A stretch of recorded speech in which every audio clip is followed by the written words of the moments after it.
Well, good evening, everyone. For what? Number 3 of Friday Live. John Howell, awesome to have you as part of the. Evening. Good to be with you guys. Cheers, Yeah, Hey cheers. guys. Whiskey Tuesdays. Cheers. Yeah. Cheers, Ryan. yeah. Good evening, guys. Love And it. I was just about to say it would be so nice to have someone with some real specific knowledge in the African aviation market. And of course, John, I don't think there's another guy in this sector with as much knowledge about the entire continent in an aviation aspect as you do. Obviously, with us, it's very concentrated on the South African side or Southern Africa, and also with the specific countries that we train at Samero. But you've, over the years now, have developed this broad base of aviation specific knowledge of the African continent, and I'm kind of jealous. I've been lucky. I've been lucky to see lots of it. I mean, obviously not for the last year or so, but I've had some amazing opportunities to do some awesome stuff, and normally driven by going to industry events. But yeah, it will be 10 years in January since I started sort of the process of getting involved. It's a little bit different now. I'm a lot more involved the last 5 or 6 years since I set up my own business. But before then, I just fell in love with everything about the continent and, of course, the industry pretty early. So yeah, it's been my thing to. I like the way you said broad, because that is me. I have a broad knowledge, but I don't always have that deep knowledge. I'm not a pilot like you guys, and so I don't have that, and I'm not a specialist in terms of one thing or another. But I just I really want to see things move forward, and I see that's what's exciting, is the opportunity to push it forward right now. Now is the perfect time to just make some changes and get things moving. Yeah, no, for sure, John. I think what you're doing, it's almost an advantage not to be a pilot. I know for myself, it took me a while to kind of take a step back and for me to realize that, hang on, I'm not talking about this from a pilot perspective at all. You're trying to look at it from a few different angles. And I think that's where I've been quite lucky with having Brett on the show specifically, because Brett's come in from a real commercial aspect and has been able to sort of bring that element to the show, which I think is necessary. I have been listening to your show for a while, a lot of episodes, and without running any of your guests down, it's quite often where I'm listening and I think I really just want to hear what John has to say about this, because no doubt your knowledge on those subjects is probably higher than the guests in certain aspects. So yeah, it's really cool to have you on tonight. And as you know, this is more of a bit of a relaxed vibe. Yeah, and nice just to have a bit of a crew room banter like chat. So yeah, awesome, I think on that point, just to pick up on that, I think that it's been, you guys know what it's like, because you're 50 plus podcasts in now. The more you do it, the more confident you are, and obviously the more you absorb. So I feel more confident now to challenge people to have a bit more knowledge, whereas at the beginning you were really just giving them the platform and making sure you didn't upset them or you didn't ask the wrong questions. And obviously the format of my podcast is totally different to yours. I envy yours in a way, because it's 3 guys having a great time, but also I get so much information from it as well. It's a nice way to deliver it. I went down that road of doing podcasts because I'd started doing blogs. I think we covered this for anybody that came to our LinkedIn session. And the thing with a blog is it's very one way. You've got to do all the homework. You've got to put it together. You've got to make sure it's right. And then you've got to write it all up. And it's really time consuming. Actually, interviewing people is easy. Like you come up with 5, 6, 7 talking points. You read a few things that they've said and you ask the questions. And then it's up to them to provide the content. So I think it's horses for courses. Everybody's different in the way they like to do things. But it comes down to feeling confident about having those conversations. I guess you guys feel more confident now than you did on episode 5, No doubt about that. Let's listen back to episode 5. Come on. No, you don't want it, John. You don't want to. I'm highly embarrassed about those episodes. You're talking about. You've picked up a few things from our show. I remember it was a while ago. I was doing some prep for the weekly show, and you hadn't put out a podcast, and I was highly disturbed because I thought, what the hell am I going to talk about this week? Because obviously a huge amount of knowledge comes from and Jen comes from your show. Yeah, there's lots of good stuff out there, and there's some really great media channels and some guys that we work with that just do it for the love of it, like you guys do to an extent, like I do to an extent, but there's some really cool guys, Derek Nseko, obviously down there. He's going to be on next week, by the way. Amazing. Yeah. So Derek knows his stuff, he's always there on CNBC, and he's been a great pal of mine and a real supporter, and he's doing great stuff. There's so many people in different parts of the continent. And, that's what I've tried to do, is give a platform to people like that as well, rather than, all right, you can only get your content from the same media houses that control the narrative. Let the people who are actually on the ground, who have a passion and who kind of know what's going on, let them provide the information. So, no, I think what you guys do is awesome. It's great fun. I love it. Like I say, I always listen when I go on my run. Podcasting for me is, I'm going to go on a run, right? Which podcast do I pick? It's a good reason to go out on a Friday afternoon or a Saturday morning and you're very consistent as well, which is really important. I love what you said there, though. I mean, it's like you said, most media sort of platforms, everything's so regulated and tight. What's fun with ours is we just sort of interpret all the news that we find, and we put our own spin and opinions on it. And that's been the hardest, but also the most fun part about this whole journey is also learning not to be too worried about what others really think about what you say. You're going to have your say, put your spin on it. It's your opinion, and just get it out there. And it's been a lot of fun. Yeah, we're never short of an opinion. No. True. Hey, John Kearney.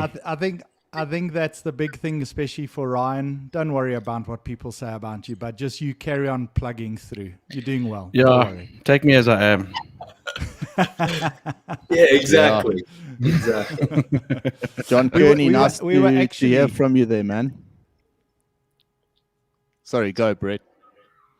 Now, John, we were actually just chatting today about the fact that you said 50 episodes, 52 this week, and now with the live session coming through on a weekly basis as well. You still have that little bit of excitement, that little bit of nerves that come through. You prepare in advance. This has become such a big thing in our lives that we're preparing on a Monday for Tuesday's show. We then preparing on a Wednesday for recording on Thursday that goes live on Friday. So this is becoming such a big thing in our lives, and it's amazing how it's slotted in. But even though we're doing it, and it is so free, and we're free to banter, and we rip each other off and rip into anything we like, there's still that responsibility to put out a show that people actually want to watch, and that is an interesting thing. So. We've seen it with you. You're still getting the views. You're getting the people there. You're getting us. We're watching it all the time. So, what we're doing from both sides is actually we're adding some entertainment and value, and hopefully we have a little bit of fun while we're doing it. I think that's a great point. In that, when I grew up, we had 4 television channels and a radio, when I was a kid. So your choice, you didn't have on demand. You didn't have different mediums. But you still had 24 hours in the day. You still slept 7, 8, 9 hours, however many you sleep. And now you've got that same amount of time, but you've got all of this stuff competing, and it's all on demand. Like, I just moved house. I only have internet. I don't have a TV connection because I don't need it, because even if I want to watch live TV, I can do it through the Wi-Fi. That's all you need. That's all you need. But the challenge is the content is there. How much content is uploaded every day to YouTube or to podcast or to Spotify and you've got more emails and access to those things. Back in the day, if you're an executive, you went home at 5 o'clock, and unless the office was burning down, you didn't get a phone call. You just turn up the next day. So for us to be relevant, you've got to make it interesting enough that people are going to invest that time. And if you say, hey, your podcast, for example, are 45 minutes to an hour, mine are normally around about half an hour.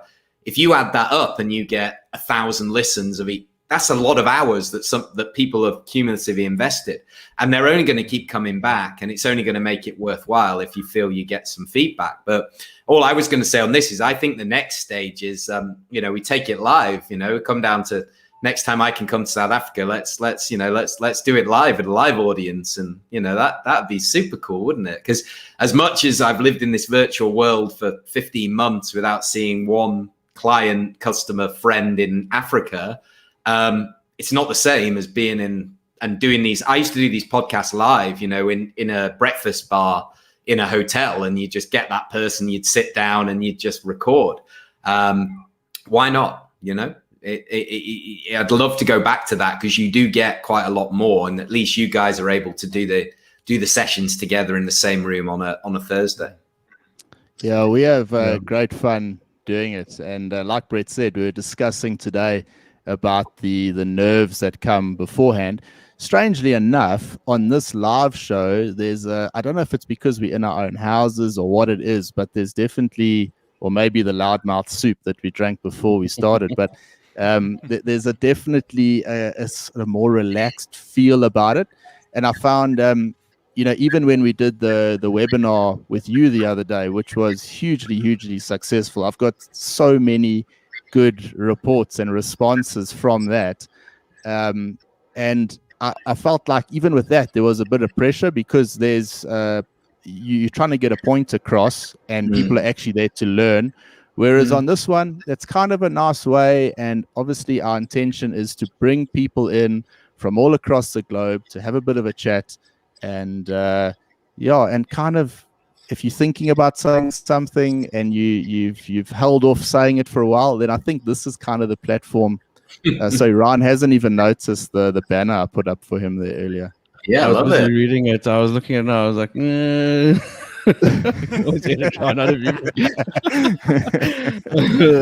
yeah, but John, can we chat about quickly? Obviously, we got Aviadev coming up, the conference coming up shortly. Now, I'm pretty sure there are lots of disadvantages to it not being in person as an event, but I'm sure as well there are a hell of a lot of advantages. If I think about tonight, if we only had our traditional show available, then we wouldn't be able to have you on. So, this whole type of platform offers us the opportunity to get you on, to have a chat.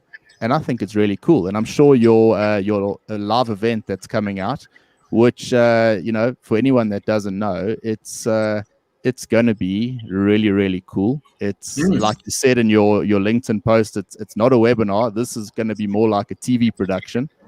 And for myself as a pilot, I've never really thought about these sort of conferences before. I've never been involved in them. I'm sure a couple of my old bosses have. Ian over here. I knew Ian would like my shirt. That's why I put it on as a conversation piece. But there's an element of suddenly the whole aviation community is interested in these conferences. I was getting calls the other day to say, I can't get on John's conference. I say, no, that's actually a different conference. His one is on a bit later. But there's been this huge upturn in popularity with these conferences. So you might find a huge uptick in support. They're all welcome. I mean, I think that it comes down to two things, which is when I first started doing all this stuff in Africa, and it's not just Africa, but generally when you find these industries where it's quite top level with airline executives, airport executives, it can be very closed door in its nature. So you have a live conference, there is no recording. So if you're not there, you don't know what happened. And guess what happens inside those rooms? It's preaching to the choir. It's people who want to say something. They either say it and it doesn't have resonance, or they just all nod and say, right, wasn't that nice? And away you go. So there's no accountability. So what I was trying to do when I set up Aviadev was give accessibility to an industry that had been a bit closed, not to be the voice of it, but to help people who could be that voice and had something really interesting to say, to get that message out, just to be like a conduit, be a channel to get them out, which is where the podcast came from, which is where, you know, I doubled down on social media very early. And then my other thing to complement it all was go to all the events. Don't just do your own events, but go to other events, meet people, build relationships, and then give them that platform and follow their stories and help them get that amplification. Because the truth is, the only information you could find was, you know, the same old stuff that it was written by people either not from the continent like me, or but people who'd never been, or it was written and never distributed correctly. There was no communication. So what I want to do with AviaDev in June is say to everyone, it's free to come, guys. And even if you miss it, we'll put the sessions up on YouTube afterwards. You can go back and watch them. We'll put them out as podcasts, whatever you want, within reason. But of course, we want people there live, because to be an interactive TV experience, we're going to run polls. We're going to run things where you have to actually interact there and then. If you watch that back on YouTube, you can't vote in the poll. So, you know, come along, because we've got a studio planned down in London. We're actually thinking of getting one in Joburg as well, because we've got so many speakers from South Africa, and just make it look good. Put some adverts in, you know, adverts by that I mean some cool videos and stuff to intersperse it, so it doesn't look like, and I know what I'm going to say now, 4 guys talking to each other. I know that's what's happening now, but you know, it's a very different thing. It's a harder experience to go through that when you're sitting there for 3, 4, 5 hours and it's just people talking, you know. So hopefully, yeah, we're going to try something new. And the advantage absolutely is that more people can come. You know, if you have it live and it's not live streamed, you've got to buy a ticket to Madagascar. You've got to pay for a hotel. You've got to take time off work. You've got to get your company to pay for a ticket. And all of that is to cover our costs. You know, we've got to feed people. We've got to provide coffee and tea in the posh hotels and whatever. It's expensive to put events on. It's definitely cheaper now. But, you know, whether it's better, we'll see. I don't think better, but it's the best we've got at the moment. How have you found it from an organizational point of view, John? I mean, has it been easier to organize and put this whole thing together, you know, as an online sort of platform versus trying to put it together as an actual live event? No, it's way harder almost online, because you're doing everything. I'm doing everything from here on my own. There's none of that exciting interaction and flying to see somebody and having a conversation. It's a lot of email. It's a lot of organization. It's a lot of reminders, because people they get so many emails now and WhatsApps every day, and they're like, oh God. And so I would say, you know, organizing this is as much, you know, it's as much work, if not more. Really? I remember doing one last year. I think the hardest part is, and you were saying about being excited and nervous. I remember doing one last year and we'd spent the whole day on the conference. It was a massive success. And then at the end of the day, it was like, right, thanks everyone, hang up. And I looked round and I was in this quiet room in my parent-in-law's, you know, my father-in-law's office. And I was like, I'm on my own. I got nobody to have a beer with. Nobody else in the family watched it. My colleagues are a million miles away. Everybody who took part's a million miles away. And there's none of that euphoria and that sharing that you would get at a live event, where you'd have a good chat about the content. You'd have a drink with the guys and the girls, you know. It's just a bit soulless compared. That's all I'd say. But John, you don't have to worry, because we'll meet you online afterwards for a little cold one. I like it. Don't feel alone, man. You're not alone, man. Well, we can get, you know, we can do something for sure around the event. You know, let's have a chat about that with you guys anyway, about maybe we do a Brian Air breakout room or something, you know, and do it focused on South Africa or focused on, you know, we can talk about it. But, you know, we'd love to do very open. I think one of the other things that I've said all along, which obviously we've done together, is the only way forward's collaboration. You know, you're not going to get anything done unless, and that doesn't matter whether you're an airline, whether you're just an individual, and also it comes down to what we talked about when we did the LinkedIn stuff. If you go on LinkedIn and your attitude is, what am I going to get out of this? Like, I need to push my message, buy my thing, whatever it is. And then they're the people who turn around and go, this doesn't work. Yeah. But, you know, like I've been hearing from what you've been doing, Brian, as a bit of a experiment, sort of sending the messages. And if you share, you get stuff back. It's karma, isn't it? But it's not just karma, it's science.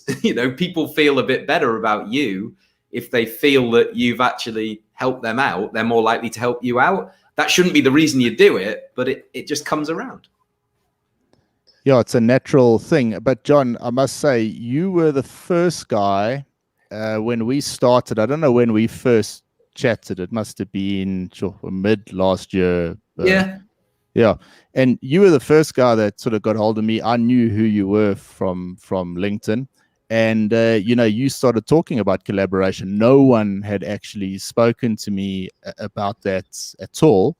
And, you came along and you started talking about it. And then I started being a little bit more proactive with people as well. And then I started to see the rewards from it. And it's a no-brainer. If you can try and help someone, they are going to support you. Craig Wood commented here earlier on. Craig, another guy who reached out, gave me a call, said, Brian, let's work together. We're both trying to improve the aviation here, and you the same. So yeah, thank you. Craig with me too. So kudos to Craig, because we have the podcast in his newsletter, and he's been a great, he's been great as well. So and he was great on the podcast last week, by the way, as well. So it's contagious. Being kind is contagious. Being collaborative is contagious, because you do it. The results that you find are the energy to keep you doing it. Not everybody's going to come back and say, hey, isn't that great? Some people will ignore you. Some people won't want to do it. But those that do, they should be the ones that inspire you to keep doing it. And it all keeps going. Hey, Janet, how's it going? So there we go. Janet, thanks as well. Another one who's been a loyal supporter for a long time. Thanks, Janet. And how's it, Mike and Craig, Alicia, John, sure, Gav, sure, plenty. Andrew as well from Hong Kong. So many messages coming through. This I think is the big pull with having a live event, is that you in real time people can come in and have shoot out a comment is collaborating in some way, isn't it? Because even a comment means you are supporting the show, and it's really a hell of a nice thing. But John, I wanted to thank you in a live formal setting to say you were actually the first guy who came along and said, hey, let's support each other. And I think we've done it really well. When I hope you like the review that I wrote you on LinkedIn, and all I could think about was, hey, the fact that we've worked together. And like I said earlier, your offer of your LinkedIn knowledge to my network was such a nice thing, because it was the first time that we were able to offer something tangible to our network. And that's a really nice thing. Well, there's two things there. One is that, I know how difficult, I say I don't know, but I can appreciate how difficult it was, pandemic, all of my friends and the people I knew who were pilots. And then suddenly it's like, well, you thought you had a job for life. There's, people, all you're going to do is go up, up, up. And it's just, where do I want to go? What do I want to fly? What do I want to do next? Every number coming out from IATA, etc., was, we need more pilots. So you feel safe. And traditionally for the entire history of commercial aviation, that's been the trend. And then suddenly you're not. And what I saw, which sort of made me think this is great, is I could see pilots in my network trying to do that side hustle or that adaptation. And I just thought, well, if I can help, that'd be awesome. It'd be awesome to be able to help people. So Mark Thompson, I think, I don't know whether he's with us tonight, but he came to the sessions. He's been in contact with me. I've seen loads of good stuff coming out on his LinkedIn, and it's about building that confidence. But that is really important. The other thing that you mentioned, which I made a New Year's resolution this year, is once a week, I will do a LinkedIn recommendation for somebody who deserves it, but I will do that, not asking for anything in return. But I believe if I do that and one other person does that, isn't it going to spread? Isn't it nice to wake up in the morning and not have a list of requests and demands, but actually have something where somebody's written something really nice about you, and it gives you that little bit of peps you up for the day, That's really cool. It's like that whole pay it forward sort of scheme. Very nice. Exactly. Yeah. It's humanity, isn't it? Just be nice to people, and they may choose to be nice to you. They might not, but you can't say if I'm nice to you, will you sign this to make sure you? No, it doesn't work like that, you know. Yeah. Well, the Brett, you're interesting quiet as thing a is church mouse we've- tonight, man. Now I'm just listening to John here, and I'm just agreeing with everything that he's saying. We used to do it when we used to see people. Now we're in a completely different environment, a different world, and we may never go back to what we previously had. So it's a way of showing that appreciation and sharing something with someone in a digital format, which is weird. It's strange. Most people are so terrified of it. It's unbelievable. The thought of writing something or going live and talking on effectively a TV show is like doing public speaking, and that's probably one of the 5 most feared things anybody will ever do. So, this is the fact that you've been doing it for so long, and we're starting to get a little bit of understanding on and comfort in being online. A lot of people don't they can't relate to it. I mean, there was a comment earlier, I think it was Ian, saying he can barely get onto a Teams meeting, and not because he's not happy to actually speak on it, but it's the technology and the challenge related to it. So the fact that you've been doing it for so long, we're getting there as well. It's the only way to actually step out into this new world. And even if it goes back to normal, man, we've got such a skill set. It's not something you can ever lose, which is so it's great. It's not going back. It's not going back. I mean, it's going to hopefully go back to an extent, but it's never going back to that. Elements of this will stay. I mean, obviously you've had him on the podcast as well, Alex McPhail, who me and Alex last year, we were having some really good chats when he was looking to set up his podcast. I remember chatting to him, and he was in a hotel room in New York, he'd flown the 350 over on SAA. And we were having a chat, and he was, he's just like you guys, all pilots that I've met. You're very precise, and you want that incremental gain. And what if I do this, and what's the best way? You don't settle for it. That's the thing I've seen with the podcast. You look at how you've improved the studio, the sound, the lighting, the video. You're now using this fantastic bit of software. And it's something that I can learn from, because I can be like, right, wait a sec, we need to be doing this because it looks way better than a standard Zoom meeting. So, it's just that incremental gains thing, which is, of course, a big part of what Alex does with his high performance teams. And now he's doing the Air Race podcast. He's proof that you can really, really pivot and adapt, as are you guys. And I'm sure that the other guys that are listening, they'll take inspiration from that and say, if Ryan can do it, I can do it. Yeah. Now, that is a thing. Hey, John, now you just made my evening, man. Sorry, Ryan. You're officially part of the crew now. You're part of the team. We'll have to send you a shirt. Mate. I had to. I'm sorry. John, you spoke about Mark Thompson earlier. Mark, I hope you don't mind. I use you as an example. I worked with Mark for 10 years that I was at SA Express. I don't think I spoke to Mark more than 3 or 4 times, because he was based in Cape Town. I was based in Johannesburg. Mark and I have become very good mates, because he obviously he did your, like you said, the LinkedIn webinar. He got a lot from it, and he supported us throughout. And it wasn't, I think we spoke on the phone yesterday, and it's not just the online. It's not, if you're thinking about collaboration, I think we tend to think very tech and very online, but it's not. Sometimes it's also just about picking up the phone and giving your mate a call. And I've certainly gained a hell of a lot out of that. You spoke about Alex with what he's done. And I think it's really cool that, in South Africa, we've got this sort of setup with, there's a few people that are, I would like to think, influencing the industry in a positive way. When we sat down at the beginning of, when was it, last year, Brett, we said, what's the goal for this? And basically our goal was to support the industry and try and improve it in any way we can. So yeah, the collaboration, which you made me very aware of, is by far the best, easiest way to start gaining a little bit of momentum into this new world we find ourselves in. it's just the best way to do business.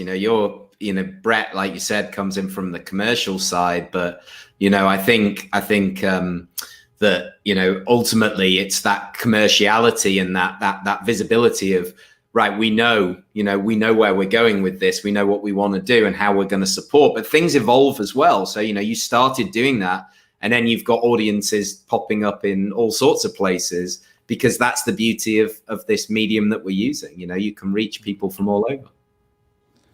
John, the UK is open at the moment. Can you let us know what that feels like? Well, my mum actually came back on Friday morning in terms of as an arrival, it being open, and all of that, those stories about Heathrow being 6-hour queues. She landed at 5 to 6 in the morning. She was in the car with me at 6:45. So, within 50 minutes, she disembarked and got in the car, because Heathrow was empty. But yeah, I mean, the UK is open. Is it really? We still have to sit in the beer garden. You're not allowed inside a restaurant or a bar. So it's not that warm in the evenings yet. So lots of coats and hats, masks everywhere in the shops. Hand sanitizer everywhere. Lots of you always have like a spectrum of people in all societies. You have the people who will just be the first to dive back in no matter what, and then you have the people who are pretty much going to be changed forever by something like this. Their behavior will never return to what it was, and that's the same in any society. So where we are in the UK is we had a plan of trying to get back to be fully open by June. Very interesting now, though, the noise is because we're doing very well with our vaccination program, but now it seems that the government is absolutely petrified about letting people in from other countries where they haven't got this control in the same way. And, we're all part of that. Obviously, South Africa had a really hard time with the variant that was named the variant. The UK had that too. We had it before you as a UK variant everybody was scared of. India's got it. Brazil have had it. There are, who knows how many there are. So the UK feels very open, but relatively normal now. But we suffered a really hard lockdown. I mean, really, it was a year of shops and bars and restaurants being closed. Yes, there was little periods it popped up and then they shut down again. You said you've got beer gardens that are open. We have beer gardens open, but it's also about 8 degrees. It's cold. Yeah, most important, absolutely. Of course. Well, the temperature won't be a problem. We'll sit there in -2 if it means there's a cold beer. Well, at least it's a cold beer because it's outside. So it's freezing cold. Yeah, exactly. That's true. No risk. John, I wanted to ask you, I know COVID, the UK Parliament is saying that COVID has delayed the finalization of this, even though it's taken 15 years. But when is the 3rd runway at Heathrow being approved? Yeah, I think it's convenient now for the government because they can kick the can down the road because there's no need for it. There's no business case for it right now. I mean, there are airlines that could never in their wildest dreams get slots at Heathrow. Rwandair are going to move there, Uganda Airlines are applying for slots there. These were ridiculous money slots. And now, obviously, with those airlines reducing their capacity, the big question is how long is it going to take for that recovery? And will it ever recover to the same number? And at the moment, the government won't have to make a decision on that because there's just no business case for it. And I'm sure that they're not even pushing that hard. I don't know enough. I mean, I know more about African aviation than I do about our own here. But I was going to say that. Yeah, but we're interested in it, and obviously it's very different if you live under the flight path to somebody who just wants something to happen. But the one thing I would say is the continued delay. It's been 40 years of delay on should we have it, shouldn't we have it. That's meant that Heathrow's been full for all that time. So all that capacity has been taken by France, by Paris, by Amsterdam, by Frankfurt. The London Heathrow has been full for so long, and so we have lost out already. But now, of course, the capacity, the demand has dropped. So who knows? John, can we talk about African aviation for a second? I mean, what do you see? Obviously, you've spoken to a hell of a lot of people. You have you've done how many podcasts have you done now? Tomorrow I release episode 162. 162. Wow. Well, obviously, us celebrating our 50th the other day. Hey, you'll be there in no time. Yeah, but you've gained a huge amount of. I mean, here we are. We're in South Africa. Obviously, there's Mango are dealing with some difficulties at the moment. We don't know what's going to happen over there. SAA is now out of business rescue. What that means, time will tell. What we see at Samero from an African perspective is the clients are still coming in, and not only coming in, they are expanding. They're taking on more pilots, more aircraft. And I'd like to think when people ask me about what's happening in Africa, I'm always very optimistic and positive, and I'd like to think you think the same thing. Yeah, I think that the first thing to say is that we all know that the recovery or the strongest markets are going to be domestic, where you don't have to cross borders and you don't have to deal with all the testing regimes. So if you look at Nigeria, I think last week there was something like 23 airlines that have applied for an AOC. It's mad, it's absolutely mad that's the case. South Africa obviously is going to be a strong market because it was already a strong domestic market. Outside of that, it's tough. Ghana, yes, but it's a smaller population, but they're at similar levels to pre-pandemic from a domestic perspective. The challenge comes when you start crossing borders because you need tests, which cost money, which somebody's got to pay. It's incredible how it's all sort of changing. So domestic will recover first. So those with the biggest domestic populations should have the best case right now. Then regional, if we can find a way to work together and say, hey, if you fly from Nigeria to Ghana, you don't need a test or whatever it may be. And the same in the sort of southern region as well, if there's a way of doing that. And then last thing that's going to recover is intercontinental international travel, depending on the countries that's between. But that's a big concern for Africa because so much of its incoming tourism and its trade was actually coming from outside of the continent, which is why I'm quite excited, weirdly, that now's the time for Africa to work with Africa, which is what Aviadev was set up for. We didn't want Aviadev to be another platform for foreign carriers to come and tell us what they thought about Africa. If you look through our program, it's just African airlines, African people with African interest. Even if we have Emirates attending the event, they're not speaking at the event. They can come and meet some of the African airports and airlines. I think it's very important. I've known events that were called African events and they've taken place in London or Dubai. There's nothing wrong with that because they were very easy to get access to, but the optics are wrong, to run an event in that market is kind of the wrong thing. So look, I'm always optimistic about it because it's so immature. It's got huge opportunity and there's no alternative. You want to connect two cities in Africa? There's no trains. The roads are going to take you forever.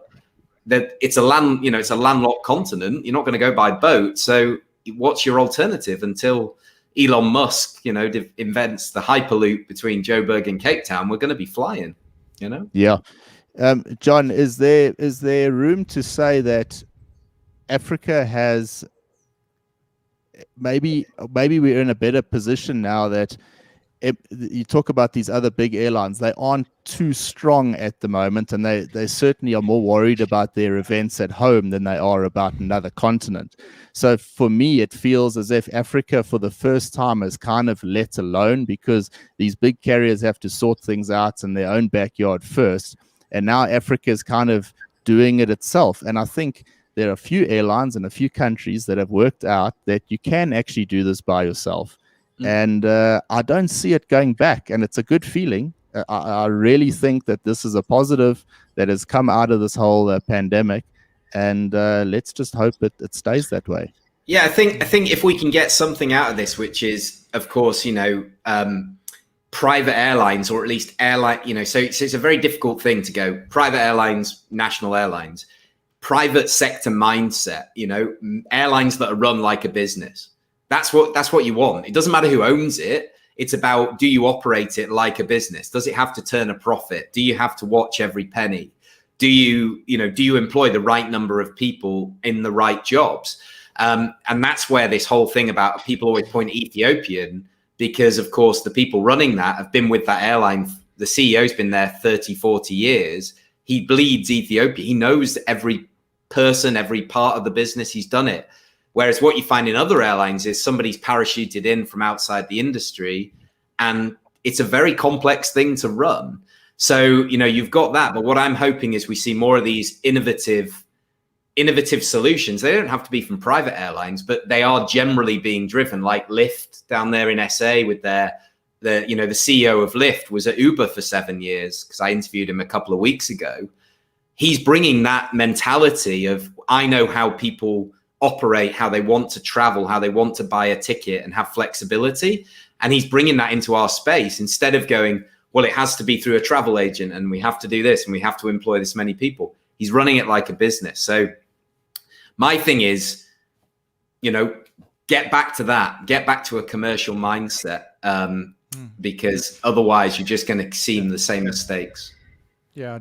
John, I agree with you completely, but we're seeing it more and more within Africa. You've got your airlines like your Ethiopian, you've got your air pieces, you've got a wide variety of domestic regional airlines that are stepping up.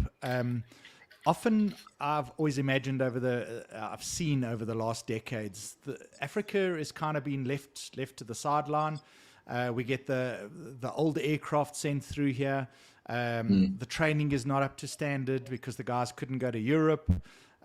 So Africa has always been kind of like that, that baby that you actually don't want. And this has given African airlines the opportunity to step out and do something different, to showcase their talent, showcase what they're doing. I mean, look at Air Peace with all these Embraers E2s. I mean, they are leading with that aircraft, and there's complete justification behind it. There's a complete commercial model behind it. And if you just go into it, you can see, geez, these guys are thinking correctly. And it's, as you say, intercontinental travel is going to be the last thing that comes up. So in the meantime, take the continent, just like Europe, and do something spectacular with it. And we're seeing those sparks coming up. We're seeing it in Lyft. We're seeing it the way Comair is now operating. We're waiting to see what happens with SAA. But Air Peace is doing it. Ethiopian's doing it. I mean, things, the airlines are stepping out, I love the fact that this is what they're doing. So let's hope this is the opportunity and more airlines grab it. Yeah, it just needs to be a bit more. Obviously, Lyft is very domestic focused. Air Peace with the E2 is going to be more regional. They're going to fly that down to Joburg, I would expect. I was there when they signed that deal for the 13 E2s. I was with the CEO of Air Peace in Mauritius. It sounds really great, doesn't it?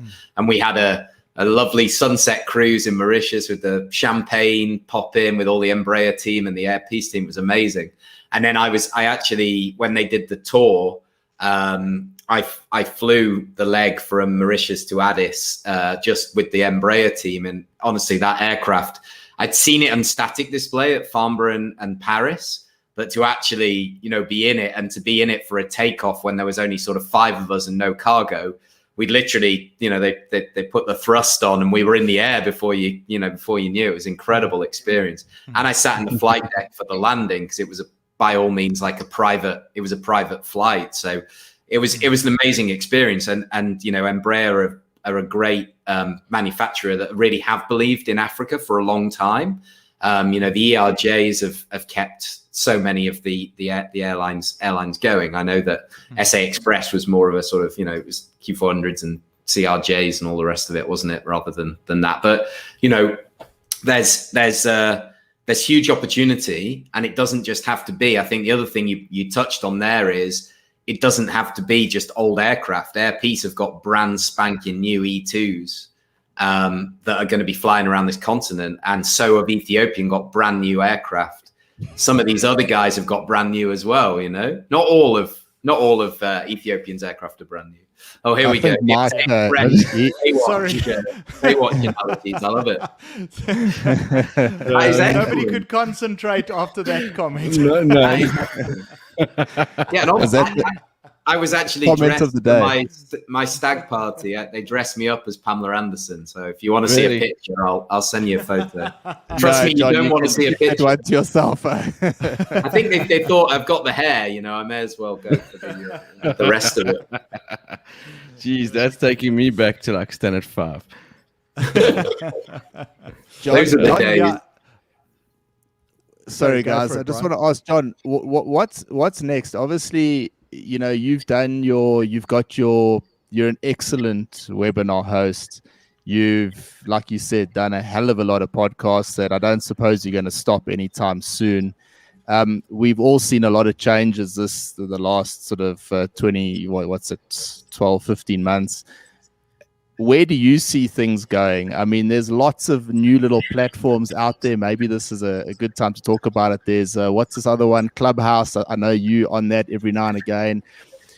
You spoke about this sort of software that's available. I love this because there's a whole bunch of people here commenting tonight that I probably wouldn't have spoken to had we not been doing this.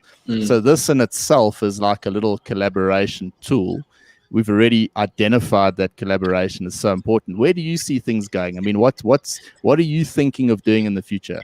Well, I think you've got two things, especially in the industry that we're in. One is that you can't make people change too quick. So we've stayed doing our webinars on Zoom because I know when I send that invitation, everybody knows how to use it. And I think that's really important. I think that as soon as you go, hey, I'm going to be on Clubhouse, it means you have to have an iPhone.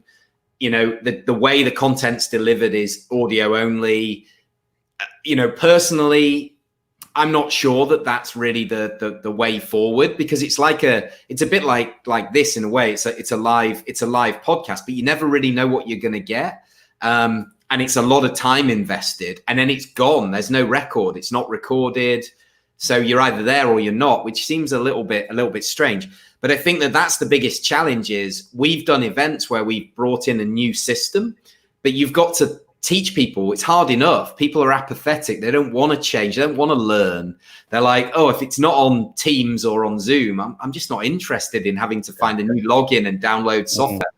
Obviously, what this software does is, you go onto YouTube and you can watch it like this, or you go onto Facebook, you watch it. The software's in the back end. That's the cool part. That when you're asking the delegates or the attendees to do something different, you'll lose loads because they just can't be bothered to invest the time to learn something new. And that's me as well. I'm guilty of that myself. But do I think Clubhouse is the future? Personally, no. Podcast is here to stay, and I think that's still very small in Africa. South Africa, it's quite big, but the rest of Africa isn't yet there. I know Spotify is just rolling out across sub-Saharan Africa, so that will help because obviously the podcasts go through there as well. And there's some amazing African music on Spotify, so I was amazed that it wasn't available in most of the African countries when, we've got an Aviadev Africa playlist on Spotify that we've made collaborative. So your favorite songs, you can go on there and add your favorite songs to it. But Spotify, isn't it, in South Africa? Yeah. Expect to see Thunderstruck on there soon. Oh yeah, well put it on, Brian. Get on there. It's cool to hear you talk about that stuff, John. Aviadev, the conference coming up. How's that going to work? Is that going to be through a Zoom-like platform, or? Yeah, it's basically twofold. So we've got two parts to the conference, which makes it quite unique. Obviously, the content side isn't unique, but the way we're going to deliver it hopefully will be. Now we use a particular piece of software, but that actually integrates with Zoom webinar. So it will look like that. But because we've got the studio and we've got a proper mixing desk and stuff, we can make it a bit cooler than we could from my kitchen. But the really important part of Aviadev is it's about pre-arranging meetings. So what happens is next week, all of our attending airlines and airports get an email saying, you can now request your meetings. Who do you want to meet? And they can select the guys in like a preference list. We set those meetings up, and they have private organized meetings by us to pitch their business cases, which is exactly what AviaDev does in a live setting. Again, does it require a little bit of learning? Yes, but what's the alternative? We can't do it unless people are willing to give it a go. And the beauty is it does allow for those meetings that can't happen in person at the moment. So that's a bit of an experiment. We did it with our European event last September, and it was really successful. But, you know, let's hope that everybody, of course, there'll be glitches, there'll be Wi-Fi issues, etc. But you got to try. You got to try. Yeah.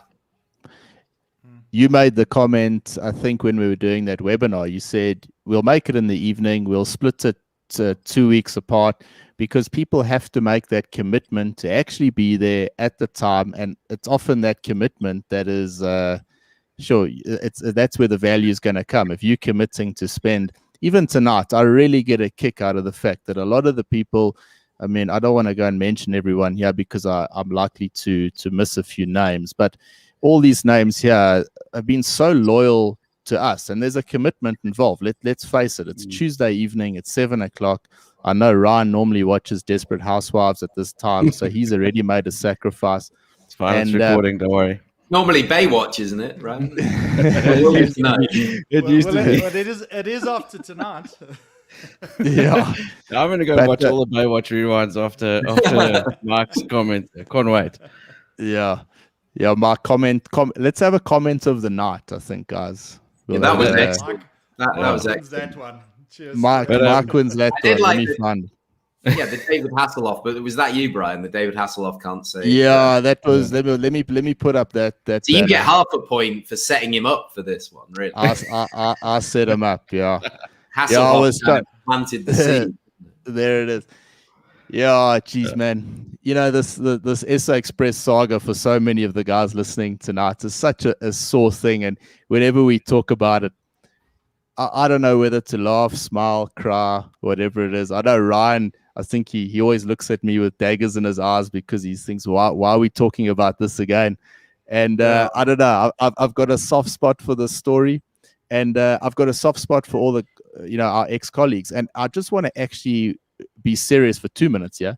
There are adverts going around on LinkedIn at the moment for job opportunities, and I'm not going to say it's not real. They're flying job opportunities. I'm not going to say it's not real. I'm not going to mention the company name because we don't know as yet, and I wouldn't want to turn someone away from a job. But I just want to particularly the people listening here, is don't get suckered in too quick to sending a CV across to a company that you don't know. There's a lot of information on your CV, IDs, license numbers, addresses, all that sort of stuff. Let's just be a little bit careful who we send that information to. There is an advert going out at the moment that I can't quite believe is real, and I'm a little bit hesitant to send a post out to say, guys, don't send your CV to this guy. But I'm a little bit wary, so I'm just throwing that out there. Ryan, I don't know if you agree. No, I do. I saw that same advert going out yesterday. We spoke about it, and I just thought, I'm not sure where this is coming from. I'm not sure if it's if it's someone that's trying to take advantage of guys who are out there and who are vulnerable and will jump at anything right now. But if it hasn't been heard of and there's no real tangible information about this place in the industry that we would sort of know about, then I'd be very careful of that. They spelled South Africa wrong, and they spelled for starters, and then the email address was missing an A in South Africa again. So that's no Gideon Novik. Yeah, it's not. Let's just hope that in a couple of months' time we see something and it becomes real, and anybody who's responded to that actually gets rewarded. But I just like the fact that John Bancroft thinks you, John, are the best boss ever. Don't know who John Bancroft is, but clearly he rates you. Yeah. Yeah, John. Barcroft. Yeah, John's been a great supporter of ours, and he works with us, and he's been to quite a few events with us, and he's got a very long and illustrious career. He was born in Tanzania and worked for BA for years and years in Singapore Airlines, and I think he was head of cabin crew training when he left BA. So he's got a huge knowledge. If you ever want an av geek, then he's the guy to go and speak to for sure. He's the guy. Well, John, awesome to have you on the platform tonight, and to everyone else. There's a big supporter, Ryan. We mentioned him today, Andrew. Yeah, thanks so much for your support and all your gen that comes your way. I don't know who this idiot is. I'll have to remove him off the platform. Remove that straight away. Let me give a shout out to John Kearney as well, who put a comment on earlier. I mean, John Kearney, he's obviously just landed back from a tour in Japan. I think he's been there for 5 or 6 months now. I haven't seen him in a while. But yeah, he's obviously joining the show tonight because it's probably one of the first times in a long time that he's actually on the same time zone as us and has the ability to watch the show live. So yeah, shout John for the support. Thank you, man. John. No, thank you, John. And obviously our big supporter, Craig. We've still got 2 licenses for Aviation 4 SA, the app, to give away. And we've been very careful about this because it's they're worth 2,000 Rand, guys. So, Craig's given us 3. We've given away 1 to Pilot Khomotso, she's very grateful. And another 2 to give away. So, John, I don't know if you have any ideas. How can we pick the people?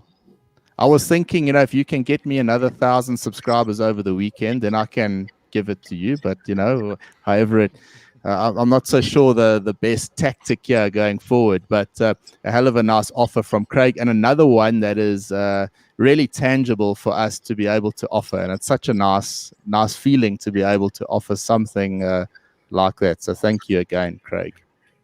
Yeah, I think you need to, it's about, I haven't got any great ideas that come to mind right now, but it's about, well, who's it going to appeal to and how do we engage them? So you kind of reverse engineer it. And, I'm sure Craig can help you with that in terms of, well, here's a pool of people that are kind of on the periphery because you don't want to take customers away, from the business. But at the same time, somebody who's deserving and somebody who isn't going to be able to get hold and going to use it. I mean, that's the most important thing. Is we did an essay competition with a partner in Lagos, and it was there's this great Facebook group, African, not just the one that Duncan's got, not Fly Africa, but there's another one, African Aviation Group, and it's got something like 250,000 members. It's really quite good, and we put some prizes together because we got some Embraer E2s designed up in the Aviadev livery. So I'll send a few of those down to you guys. So I've got a few left, a very limited edition. Awesome. So yeah, I'll get those down to you guys. But yeah, they did an essay, and then it was the top 10 or whatever got these prizes sent to them. I'm not sure you want to do an essay competition for these guys, but hey, who knows? If they want it, they'll do it. Yeah. Not a bad idea. Ryan, like the essay, because I don't think it would. You won't believe it, Brian. I'm losing you. The signal's got a bit dodgy there. I'm not sure if it's my side or your side. So no, it was Brian's side there. Oh, okay. So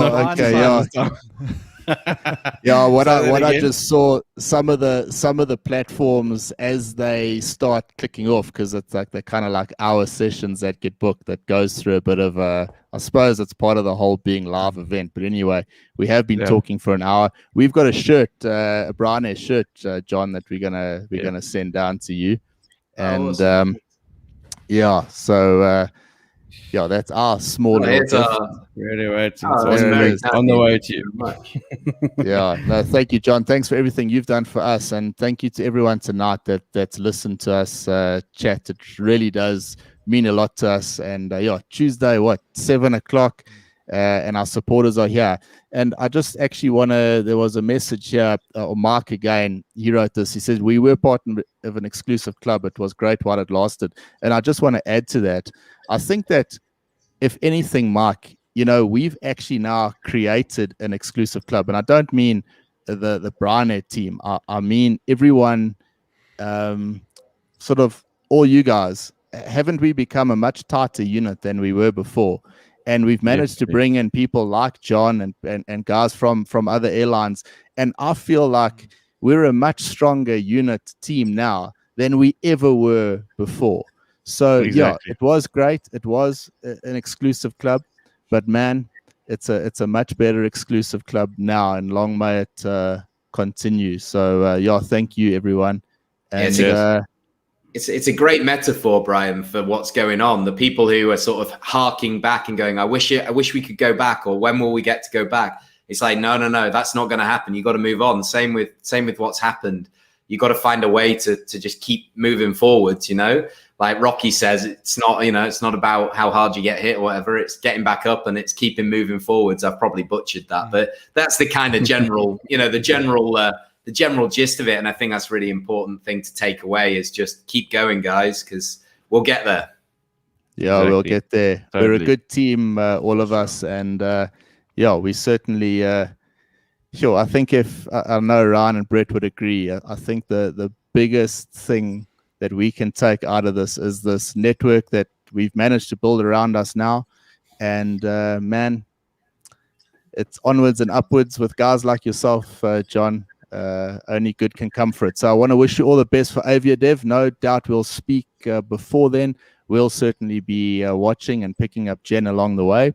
For awesome. Everyone else, I'm in quarantine at the moment, which is why I've got my natty attire on tonight. I'm in my quarantine kit because my little one is due, as Ian says, in a couple of weeks.